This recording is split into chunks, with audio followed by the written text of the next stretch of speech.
Hello বন্ধুরা, আমি হাসনাত। তোমরা একজন channel matrix by Hasnat. Railway group D এবং এনটিপিসি খুব গুরুত্বপূর্ণ দুটো পরীক্ষা সামনে আসতে চলেছে, আর এই রিলেটেড কিছু অঙ্ক নিয়ে আমরা আলোচনা করছি তোমাদের সামনে। আশা করছি এই ধরনের অঙ্কগুলো তোমাদের কাজে দেবে, আর এই ধরনের অঙ্কের সমাধান জানাটাও খুব জরুরি এবং কীভাবে সমাধান বের করবে সেটাও জানা খুব জরুরি। তো চলো শুরু করে আজকে ক্লাস।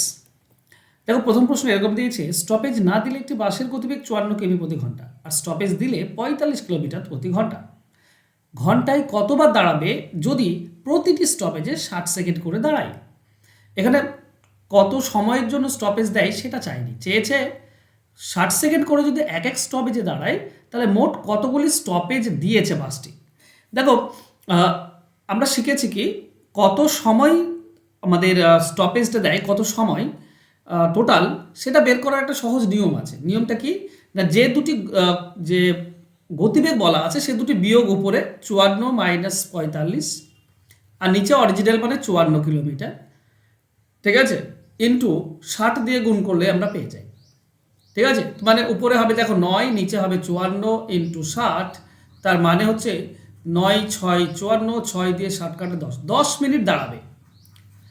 10 মিনিট স্টপেজে দাঁড়াবে। আর দেখো, প্রত্যেকটি স্টপেজে 60 সেকেন্ড মানে 1 মিনিট করে, তাহলে 10 মিনিট যদি টোটাল দাঁড়ায় 1 মিনিট করে এক একটা স্টপেজে, তার মানে 10 বার দাঁড়াবে 1 মিনিট করে, 10 বার, তার মানে 10 বার স্টপেজ দেবে।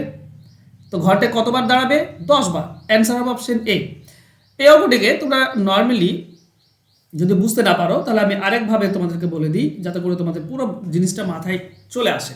দেখো, ব্যাপারটা বোঝো। 54 কিলোমিটার প্রতি ঘন্টা, কোথাও না দাঁড়ালে 54 কিলোমিটার যেতে পারবে, কিন্তু যদি দাঁড়ায় বা স্টপেজ দেয় তাহলে 45 কিলোমিটার যায়, মানে 9 কিলোমিটার কম যায়।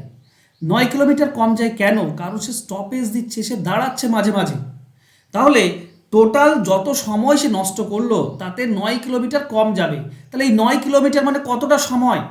দেখো, 54 কিলোমিটার যায় 60 সেকেন্ডে, 60 মিনিটে, এটা বলা আছে, প্রথমে বলা আছে। তাহলে 1 কিলোমিটার যাবে 60/54, তাহলে 9 কিলোমিটার যাবে 9 দিয়ে গুণ। তোমরা যদি কেটে দাও তো 9 6 54, 6-এর সঙ্গে 60 কাটলে 10, মানে 10 মিনিট। তার মানে ওই যে 9 কিলোমিটার কম যাচ্ছে কেন? সে 10 মিনিট দাঁড়িয়েছে বলে। 10 মিনিট দাঁড়িয়েছে, তো এক এক স্টপেজে যদি 1 মিনিট করে দাঁড়াই তাহলে 10 মিনিট দাঁড়িয়েছে, মোট কতগুলি স্টপেজ হবে? 10 বার। বাস, এটাই হচ্ছে অ্যান্সার। আশা করছি বুঝতে পেরেছ। চলো নেক্সট কোশ্চেনে যাই। 8 জন শিশু 12 দিনে যে কাজ করতে পারে তা 6 জন লোক 8 দিনে করতে পারে। 12 জন লোক একটি কাজ শুরু করার 2 দিন পরে 8 জন কাজ ছেড়ে চলে গেল এবং তার পরিবর্তে 16 জন শিশু কাজে যোগ দিল, তবে বাকি কাজ করতে কতদিন সময় লাগবে? দেখো, খুব সহজ এবং সিম্পলভাবে যদি আমি বলি তো ভালো করে খেয়াল করো। এই যে 8 জন শিশু 12 দিনে করে, তাহলে একদিনে করতে গেলে কতজন শিশু লাগবে? একদিনে 12 দিনের কাজ একদিনে করতে গেলে 12 গুণ শিশু লাগবে, মানে 8 12 96 জন, 96 জন শিশু বা বালক লাগবে। আর 6 জন লোক 8 দিনে পারে, একদিনে যদি করতে চায় 8 দিনের কাজটা, তো 8 6 48 জন পুরুষ লাগবে, তাই না? 8 গুণ পুরুষ লাগবে। দেখো, এরাও একদিনে পারে, এরাও একদিনে পারে, মানে এই দুটি সমান। এখন 48-এর সঙ্গে 96 কাটলে 2 পাই, তার মানে একজন পুরুষ মানে হচ্ছে 2 জন বালক। এটা মনে রাখবে। এবার এসো আসল কাজে। দেখো, অঙ্কটি কত সহজভাবে করা যায়। আচ্ছা বলো তো, 6 জন লোক 8 দিনে পারে, তাহলে 12 জন লোক কত দিনে পারবে? 6 জন লোক যদি 8 দিনে করতে পারে, তাহলে 12 জন লোক, লোক ডাবল হয়ে গিয়েছে, মানে দিন অর্ধেক হয়ে যাবে, 4 দিনে করতে পারবে।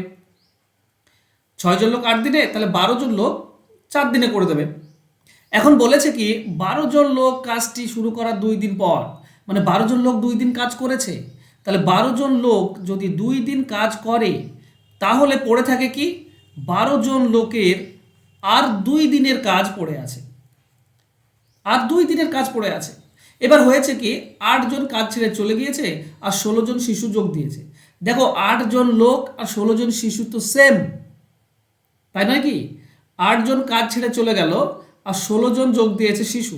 দেখো, একজন পুরুষ মানে 2 জন বালক, তাহলে 8 জন পুরুষ মানে 16 জন বালক। তাহলে 8 জন পালিয়েছে, আবার তারাই থেকে যায়, তাই না? এই যে 8জন পুরুষ পালিয়েছে, ধরো তার পরিবর্তে 8জন পুরুষই এসছে, আমরা বলতে পারি মানে 12জন পুরুষই থাকবে। 16জন শিশুকে আমরা 8জন পুরুষ বলতে পারি। তাহলে 12জন শিশু যদি থাকে, এই যে পুরুষ যদি থাকে, তো 12জন পুরুষ 2 দিনে করতে পারে, এটা তো বলাই আছে, আমরা পেয়েছি, কারণ 2 দিনের কাজ বাকি ছিল। তো এরা 2 দিনে করতে পারবে। বাকি কাজ করতে কতদিন সময় লাগবে? মাত্র 2 দিন, কারণ টোটাল 12জন পুরুষ থাকবে, আর 12জন পুরুষ 2 দিনের কাজ বাকি রয়েছে, তো বাকি কাজ 2 দিনে হবে। কনসেপ্টটা একটা জরুরি, তাছাড়া বেশি কিছু কঠিন ছিল না, কনসেপ্ট বোঝাটা জরুরি। চলো নেক্সট কোশ্চেন যাব। একটি এরোপ্লেন একটি বর্গাকার ক্ষেত্রের 4টি বাহু 200, 400, 600 এবং 800 কিমি গতিবেগে ভ্রমণ করে। বর্গক্ষেত্রের চারিদিকে ঘুরতে এরোপ্লেনটির গড় গতিবেগ কত হবে? দেখো, গড় গতিবেগ বের করার নিয়ম হচ্ছে total distance by total time. এবার এখানে বর্গক্ষেত্রের 4টি বাহু তো সমান, আমরা কত ধরবো? 4টি বাহু কত ধরবো? দেখো, যাকে 200 দিয়ে ভাগ করা যাবে, 400 দিয়ে, 600 দিয়ে এবং 800 দিয়ে ভাগ করা যাবে, মানে 2400। তাহলে প্রত্যেকটি বাহু ধরো 2400, ঠিক আছে? তাহলে মোট বাহু কত হবে বন্ধুরা? 2400 ইন্টু 4, এটা হবে পরিসীমা, টোটাল পরিসীমা। এটাও 2400, এটাও 2400, এটাও 2400, এটা টোটাল ডিস্টেন্স পেলাম। সময় দিয়ে ভাগ করব, বলো তো। এই যে 2400, একে 200 যদি আমি 200 গতিবেগে যাই, তাহলে 12 ঘন্টা লাগবে। এই বাকি এই 2400 400 বেগে গেলে 6 ঘন্টা লাগবে। এই 2400 600 বেগে গেলে 4 ঘন্টা লাগবে। আর বাকি লাস্ট 2400 800 কিমি বেগে গেলে 3 ঘন্টা লাগবে। তাহলে উপরে পাচ্ছি 24 4 96, দুটি শূন্য, আর নিচে এটা যোগ করলে 12 18, 18 4 22, 22 25, 25 দিয়ে ভাগ। চলো 25 3 75, 75 হলে তোমার থাকছে আচ্ছা 9600, 96কে 4 দিয়ে গুণ করলেই হয়ে যায়। 96 4 কত হবে? 4 6 24, 4 হাতে থেকে 2, 4 9 36 আর 2 38। ওকে, 384 পাবো। এটা ভাগ করলে 384 পাবো। অ্যান্সার হবে অপশন সি। ঠিক আছে, চলো নেক্সট কোশ্চেন। একটি সংখ্যাকে 9% বাড়ানো হলো এবং 4% কমানো হলো। নতুন দুটি সংখ্যার মধ্যে পার্থক্য হচ্ছে 312। তাহলে সংখ্যাটি কত? দেখো কি করে করব সহজভাবে। ধরো সংখ্যাটি 100, একে যদি আমি 9 বাড়িয়ে দিই তাহলে একটা সংখ্যা পাবো, সেটা হবে 109। আবার একে যদি আমি 4 কমিয়ে দিই তাহলে আমি একটা সংখ্যা পাবো, সেটা হবে 96। তাই নয় কি? 9% বাড়ালে হবে 109, আর 4% কমালে হবে 96। এই দুটি সংখ্যার পার্থক্য বলা আছে। আচ্ছা, এটা হবে 109%, এটা হবে 96%। 312 বলা আছে।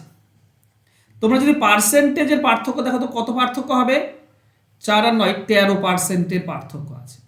তাহলে 13% হচ্ছে 312। 1% হবে 312কে 13 দিয়ে ভাগ, 100% হবে 100 দিয়ে গুণ। 13 2 26 থেকে 5 52, 13 4 52, 24 আর 100 গুণ করলে হয় 2400। এটাই হবে সঠিক উত্তর। অ্যান্সার হবে অপশন এ। এটা তুলনামূলকভাবে সহজ ছিল অঙ্কটি, আর আশা করছি তোমরা এগুলো পারবে। নেক্সট কোশ্চেনে যাই। এক ব্যক্তি সমগ্র যাত্রাপথের 10 কিমি পথ 5 কিমি বেগে, 20 কিমি পথ 4 কিমি বেগে আর 30 কিমি পথ 6 কিমি বেগে অতিক্রম করলে সমগ্র যাত্রার তার গড় গতিবেগ কত? দেখো, আমি এখনই বললাম যে গড় গতিবেগ বের করার নিয়ম হচ্ছে total distance by total time. তো টোটাল ডিস্টেন্স কত? প্রথমে 10 কিমি, 20 কিমি আর 30 কিমি। 10 20 30 আর 30 60 কিমি, টোটাল 60 কিমি। 10 30 আর এখানে 20। আর টোটাল সময় কত লাগবে? দেখো, এই 10 কিমি পথ 5 কিমি বেগে যায়, 1 ঘন্টায় 5 কিমি, তাহলে 10 কিমি যেতে 2 ঘন্টা। 1 ঘন্টায় 4 কিমি, তাহলে 20 কিমি যেতে 4 5 ঘন্টা। আর 1 ঘন্টায় 6 কিমি, তাহলে 30 কিমি যেতে 6কে 30কে 6 দিয়ে ভাগ 5 ঘন্টা। তাহলে উপরে থাকছে 60 কিলোমিটার টোটাল ডিস্টেন্স, আর 12 হচ্ছে টোটাল সময়, তার মানে গড় গতিবেগ হবে 5 কিলোমিটার প্রতি ঘন্টা। এটা হবে উত্তর। অ্যান্সার হবে অপশন এ। চলো নেক্সট কোশ্চেন যাই। বার্ষিক 4% সুদের হারে কোনো আসলের 2 বছরের চক্রবৃদ্ধি সুদ এবং সরল সুদের অনুপাত কত? পার্থক্য বলেনি, হ্যাঁ, পার্থক্য সহজ হতো, অনুপাত বলেছে। দেখো, 2 বছরের যদি বলে তো খুব সহজভাবে বক্স মেথডে তোমরা করতে পারো। ঠিক আছে, কি করে করবে? ধরে না, এখানে আসল তো আমার জানা নেই, ধরো 100 টাকা আসল। তাহলে 4% যদি সুদ পাই তো প্রথম বছর 4% মানে 4 টাকা সুদ, দ্বিতীয় বছর সরল সুদ 4 টাকা হবে, তার মানে সরল সুদ হবে 8 টাকা। 4 টাকা আর 4 টাকা 8 টাকা, প্রথম বছরে 4 টাকা, দ্বিতীয় বছরে 4 টাকা, এটা সরল সুদ, মোট 8 টাকা হবে। কিন্তু জটিল সুদে কি হবে? জটিল সুদে প্রথম বছরে 4 টাকা পাবে 100 টাকা থেকে, দ্বিতীয় বছরে 100 টাকা থেকে 4 টাকা পাবে, কিন্তু এই যে প্রথম বছরের 4 টাকা সুদ এখান থেকেও আবার 4% পাবে।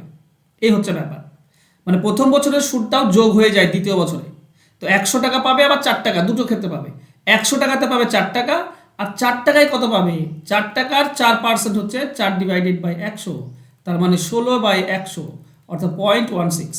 তো এখানে 0.16, এই পুরোটা হবে জটিল সুদ। 8 টাকা সরল সুদ, আর 8 প্লাস 0.16, এই পুরোটা হচ্ছে জটিল সুদ। তাহলে জটিল সুদ হবে 8.16।